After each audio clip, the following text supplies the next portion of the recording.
so unoriginal!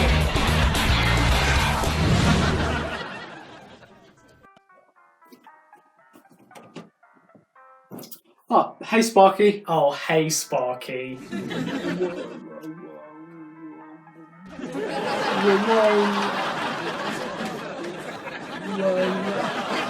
What are you playing there? Oh, nothing much. Just Plants vs. Zombies. A good one. Oh man, that's crazy, right? Because the other day I was browsing game and I just saw this game, right? And it was like a normal Plants vs Zombies game, but it had like all the lore and characters and the worlds. But, and this is the important thing, instead of being a puzzle game, it was a really, really cool third-person cooperative team-based shooter with microtransactions made by EA. They also made a sequel to it as well, Garden Warfare 2, set in space. Uh-oh, looks like it's time for me to bully another video game I'm nostalgic for again, because that's my only hope of getting any form of viewership. Plants vs. Zombies, as a franchise, was not something I really got into as a kid. I liked the characters, of course, and I had played the game once or twice, but I never got invested enough to get past the first world. Usually I played it for a few minutes, enjoyed myself, then I lost a level and threw my iPod Touch 5th generation in the bin. But this all changed with one game. One that single-handedly rejuvenated my interest in the franchise. One that took bold steps in entirely new directions. One that was completely unique in both concept and execution. One that Was just a generic third-person shooter. good old EA, taking an actually unique idea and converting it into a pulp with extreme audience appeal. They did it with Mass Effect, they did it with The Sims, and look at them go, they're doing it for the third time with Plants vs. Zombies. The third time. I mean, how can you not like this? It's PvZ, but now a third-person team-based shooter. With microtransactions. Good old EA. To be fair, there isn't anything inherently wrong with making a spin-off in this format. It's just a problem when you fire the creator and then make nothing but spin-offs for 5 years. Then you make a card game. But let's be fair here. However generic and played out the format of Garden Warfare is, there's no denying that, in some aspects, it is a good game. I loved playing it as a kid, as did many other people, so I'm interested in seeing how well it holds up today. If at all. So let's fire up the old 360 and put this game to the test. Just gotta grab the disc from the box and... Boy, do I love capitalism. Thankfully, the game is available for PC, so I could just download it now, and then I don't actually have to pay for gold, which is really helpful. Boy, do I love capitalism. I find it amazing that it was actually cheaper to buy on PC than get 1 month of gold. It was on sale, but still. One thing that's notably absent from the PC port is the EA logo, which when you boot up the 360 version has a cool stylized look to it. Not really that important, just something I noticed. Now something that is important is the soundtrack, which in PvZ tradition is really charming. It obviously sounds a whole lot more corporate than the original, as to be expected, but boy if it isn't a jam. The main theme is great, the in-game tracks are really good, and the lobby theme, is something else. I would gladly play this at any party I got invited to. That is to say, none. Oh yeah, right, the actual game. Garden Warfare has a multitude of modes to play through, including a wealth of normal multiplayer modes like Deathmatch and Guns and Graveyards, but it's only fitting to start with the main event, Garden Ops. Garden Ops is boring.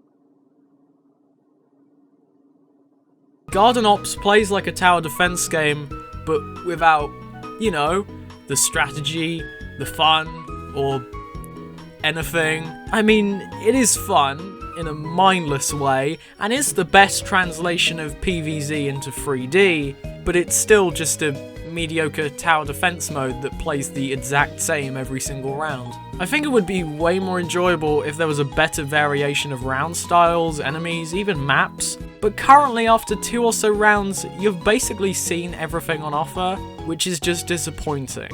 There are a couple highlights though, like the bosses, which have really great designs and mechanics. This guy can teleport around, this guy is super massive, this guy... well, this guy's just a fast yeti. Looks like someone didn't skip like day one!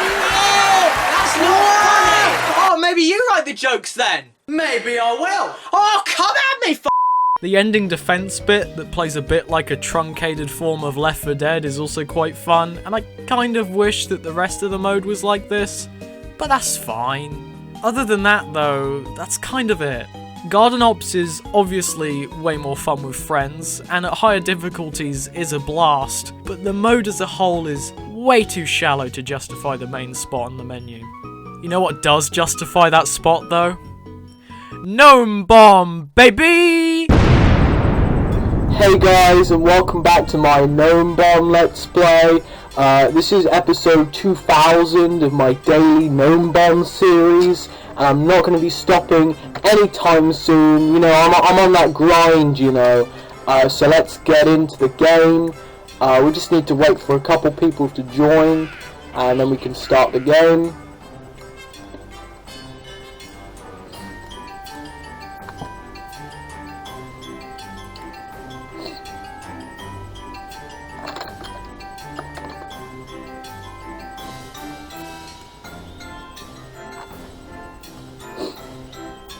Garden Warfare also includes a range of multiplayer modes, from Team Deathmatch, control points labelled as gardens and graveyards, as well as a bunch of bonus modes that I didn't get a chance to play. Actually, that is a lie. I did play a couple of them after sitting in a lobby for a decade waiting for someone to join.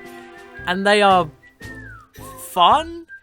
They're not great, and they don't work well when you've only got one person on each team, but I can picture these being marginally enjoyable, if only for a short while. There is a reason these are hidden away in the back of the multiplayer menu. That reason being that Gnome Bomb is way too powerful for mortal minds to comprehend. Gnome Bomb, baby! Thankfully, both Deathmatch and Gardens and Graveyards are fairly well done, with the format translating well to Plants vs Zombies. Deathmatch has never really been my cup of tea in any game, as strategy is usually thrown out of the window in favour of who can aim better. But Garden Warfare makes some strides to improve this. The game uses a class system, a la Overwatch or TF2, with 4 classes per side. Each have different weapons and abilities. One can teleport, one can insta-kill enemies, one can run really fast, 2 of them can heal, and so on. This helps make encounters way more interesting, with different strategies being used depending on the situation. The option to revive people, with pros and cons for doing so, is also a nice strategic concept. You revive someone, you get a teammate and reduce the enemy's points, but you're also putting yourself at risk, and the teammate will only spawn back with half of their health. It's a neat idea, and even though I'm not entirely sure if it's original or not, it's still a cool feature. So why then did they put it in a mode where it has 0 points? Gardens and Graveyards, the mode where reviving someone has literally 0 purpose. Why bother wasting your time reviving someone when they could just respawn immediately with full health and get back to the front lines in 10 seconds? Yet people still do it. Other than that mild hiccup, Gardens and Graveyards is the best mode in the game by a landslide. The control point format is perfect for this franchise, and the class skills and different counters work well to create a really fun experience. Engineer can also actually do what his name suggests, engineer things, including teleporters and sentries. Wait, the maps are also really well designed, having a lot of different routes to take to flank the enemy, with a bunch of varying locations the gardens are built in. One map is seaside themed, another is set in a town, one shows you how large the income gap is. All of them look really nice too, with the bright colours and wacky imagery the series is known for, just now in 3D. One small issue is the final sections of each map. Instead of just doing the logical thing and having a really hard final garden, they do mini-games, get 5 zombies in the house, put some TNT on this thing, shoot this flower. They're all really poorly balanced and would have fit better alongside Gnome Bomb than anything else. There's only one good one, which is essentially just a TF2 payload map, but worse. But other than that issue, as well as the relatively small number of maps, this game mode is still pretty fun.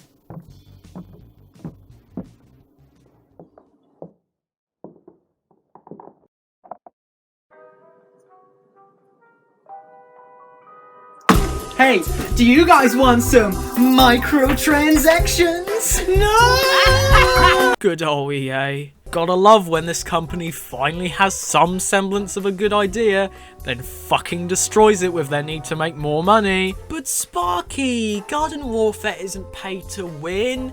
You can only buy cosmetics with your coins. It's not like you can get upgrades in these sticker packs or versions of a character that are far better than the stock options or consumable zombies and plants, the better ones of which will make it far easier to win.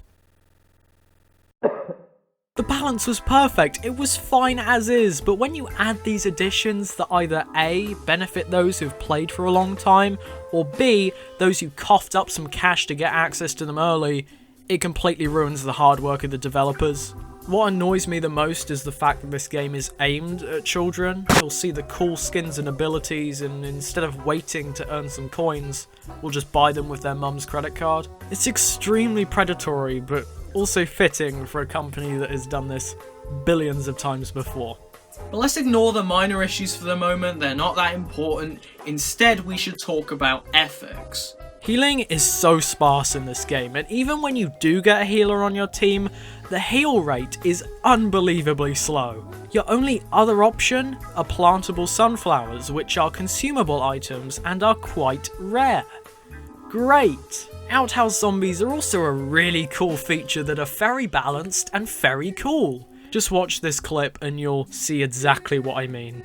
If you ignore the microtransactions though, I do like the variety of cosmetics and subclasses available. If these were balanced well, this could open up the door for a lot of strategic plays, but as usual, these feel really rushed and really lazy, which is a shame. And that's kind of a running theme throughout Garden Warfare, how rushed many aspects feel. The lack of maps, the poor balance, the less than fleshed out game modes, it all results in a weaker experience. And yet, somehow, this game is still one of my favourites from this generation. Garden Warfare has its problems, and I'm definitely not going to deny that. If anything, I'm going to amplify that since I just spent 10 minutes complaining. But at the end of the day, I still love this game. This was my very first third-person shooter, and one of the first online games I ever played, and I have to admit, it was a great introduction to the genre. The maps, the character classes, the graphical style and the rock-solid gameplay all help to make an experience that captures the original in more ways than one. It is, at its core, a corporate attempt to better monetize a mobile franchise, but if this is what we get, a unique spin on the third-person shooter with a chaotic gameplay loop, I don't have much of a problem. And a unique spin on the third-person shooter, you say?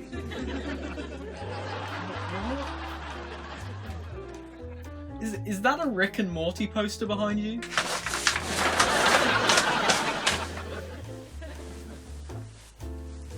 Sorry, what were you saying? How about a unique spin on Battle Royale games? Wait, what are you implying? Haven't you heard, dude? Garden Warfare 3 is rumoured to be a Battle Royale game. Isn't that crazy, dude?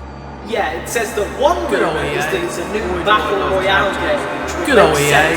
Boy do I love Captain. Good old EA. Boy do I